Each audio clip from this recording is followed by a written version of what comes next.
everyone, and welcome back to my channel. This is Samantha, and I am on day 4, Saturday, woohoo, on my Card a Day in May series. Just to remind you, the couple last days I've done for my May 1st card, which I think was that, Tuesday or Wednesday? Whatever. May 1st, this was my May 1st card. Just a little celebrate you card. My May 2nd card, which was a Mother's Day card, and my card yesterday, which is Friday, a teacher appreciation card. So you saw the sketch for today. Today I'm going to do a thank you to a friend, and it's going to be a real simple card. It's not going to have any sentiment on the front, but I'm going to focus on a really nice sentiment on the inside. And today I'm going to use, if you remember from my first video, I made this really cute flower, and it's just been sitting on the side, so I decided to use it today in my card. And I did add a little shimmer mist to it. Hopefully you can see it. There's a little glossiness to it, and I've glued it down so that they won't slide anymore.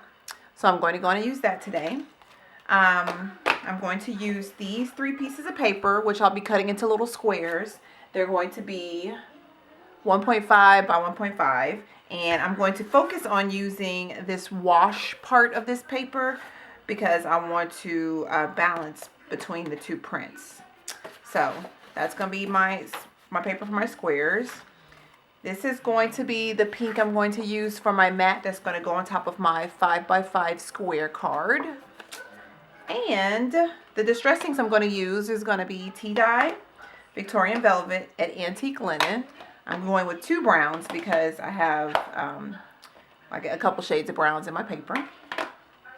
And I'm also going to be using a clear stamp, and you see it on this paper right here because I wanted to show you the stamp set is coming from, but it's coming from a Stampendous stamp set. It's called Impressions Every Time, and it says, "Thank you for being such a dear friend." So that's the one I'm going to use. Just a quick note, this is how I store my clear stamps. And I have 2 binders. I'm actually working on a 3rd right now. But what I do is mount them on cardstock, and I just glue the actual, I take it out of the plastic and glue the actual paper down to my cardstock. And I slide it into these sleeves right here, these little clear plastic sleeves. So that is how I store my clear stamps.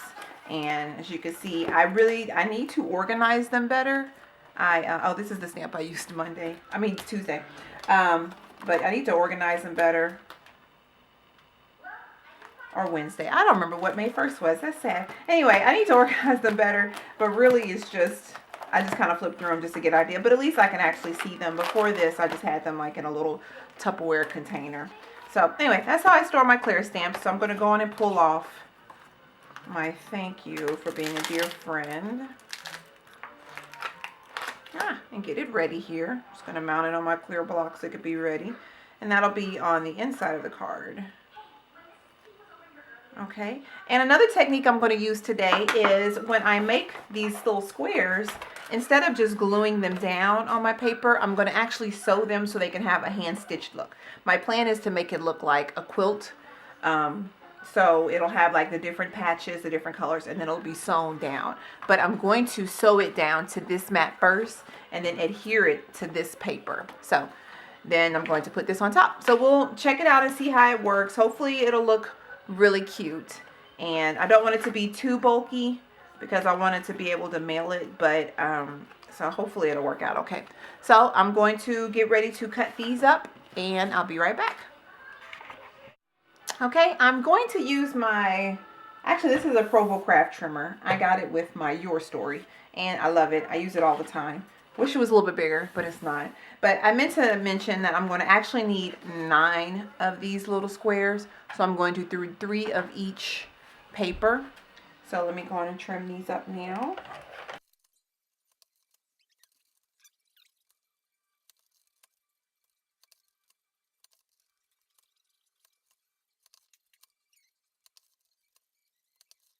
So now that I have all of my squares, I'm going to go on and ink them up because I want them to have a little distress on the edges.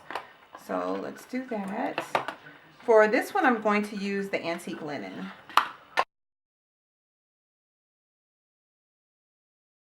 And for this one, I'm going to use the tea dye.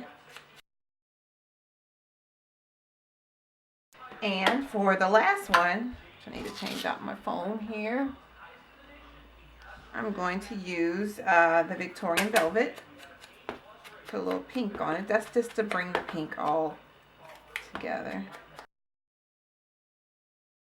So I'm done putting distress ink on the edges of these. So I'll put these off to the side. Okay, I went on and cut my pink paper 4x7 by 4x7.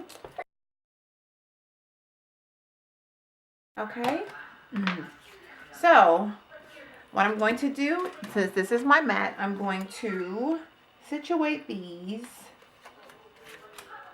on here into like a sort of pattern.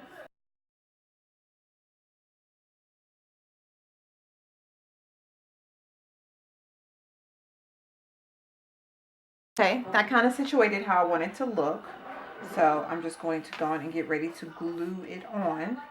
And what I'm going to do is I don't want to get glue on my sewing machine when I put it through my sewing machine. I'm just going to put light strips in the center, not towards the edges.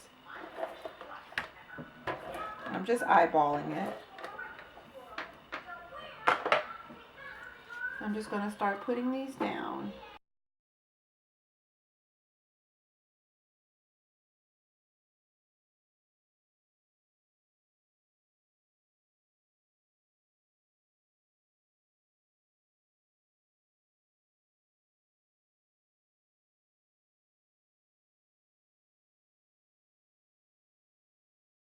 Okay, I am done. Nice little quilt work thing. I just try to do a random pattern, nothing major.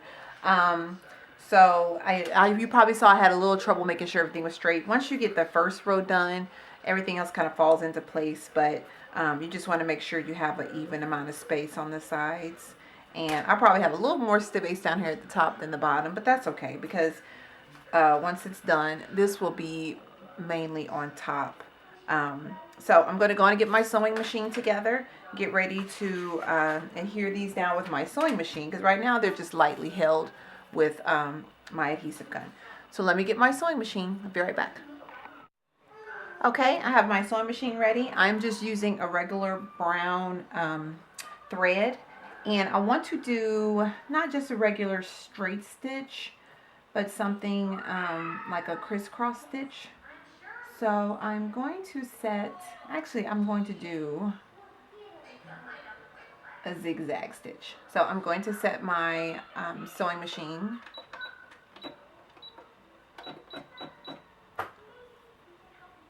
to my zigzag, and I'm going to do just like I was sewing. Place this down.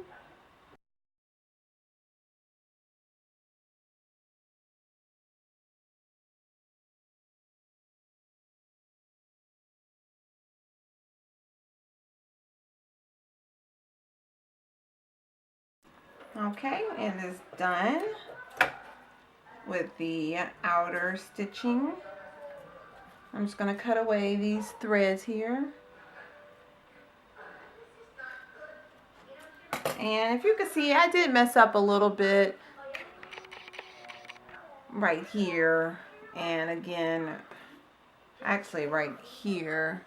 But I think it still looks really nice. It looks like a quilted card. I am going to go on and go through and do the zigzag going down here and the zigzag going down here and going across as well.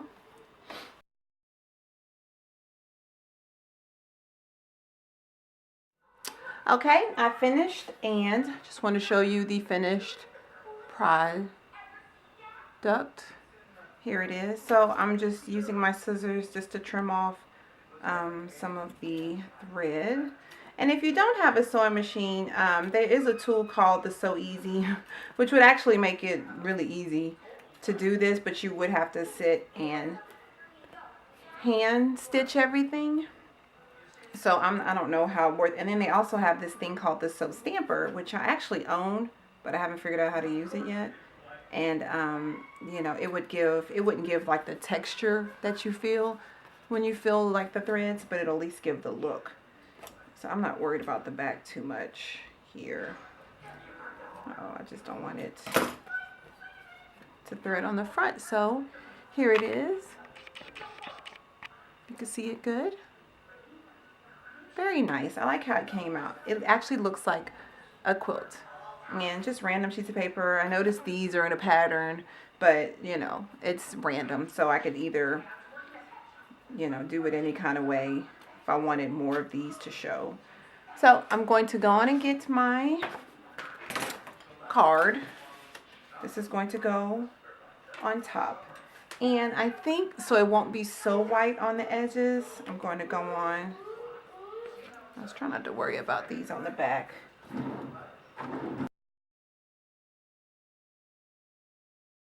So I'm going to use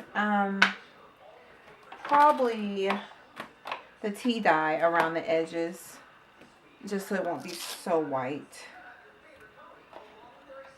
Or I could use the Victorian Velvet. I think I'm just going to go with the tea dye.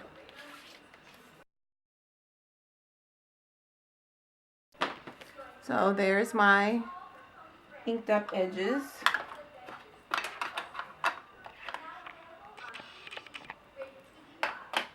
So I'm going to go in and get my adhesive and adhere this down.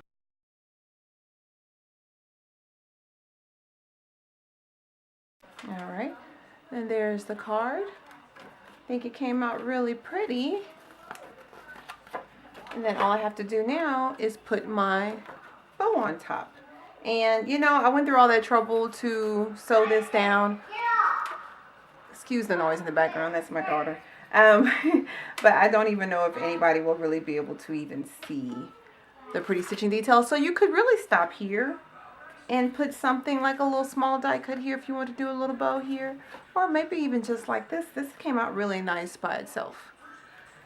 But I'm going to go on and put the flower on because I've been dying to use this flower. And so I need to figure out a way to glue this down.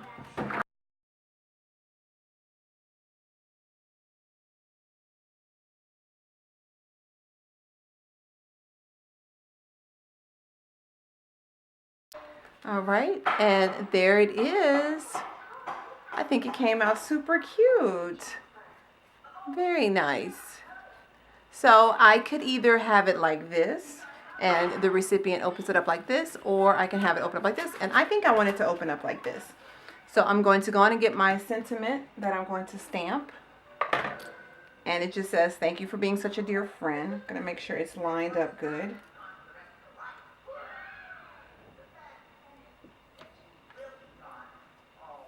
And I could put it up here, or I could put it right here, but I really want to do it right here.